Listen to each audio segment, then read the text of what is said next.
কোরবানির ঈদের আগের দিন আমরা সবাই রোজা রাখছিলাম এবং ইফতারটা করেছিলাম পাহাড়ের উপরে।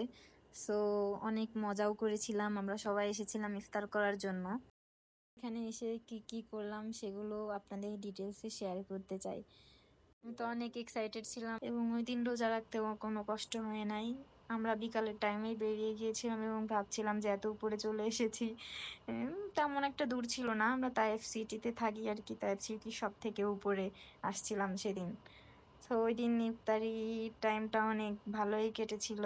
এই যে দেখুন, এরা সবাই হচ্ছে ইফতারি গোছাচ্ছিল। আর এদিকে এই যে একটা চাচ্চু আছে, চাচ্চু ইফতারি গোছাচ্ছিল। দেন আমরা 4-5 জন মতো আসছিলাম ইফতারি করার জন্য। ওইটা ভায়া, এটা হচ্ছে আমাদের গাড়ি।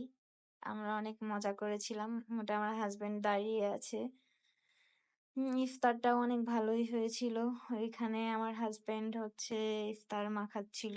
দেন আমরা ইফতার শেষে আমাদের বাসায় ফিরতে ফিরতে অনেক রাত হয়ে গিয়েছিল।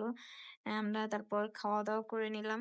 খাওয়া দাওয়ার পর আমরা বাসার উদ্দেশ্যে রওনা দেওয়ার জন্য রেডি হচ্ছিলাম। সো আমাদের বাসায় যাইতে যাইতে অনেকটা রাত হয়ে গিয়েছিল।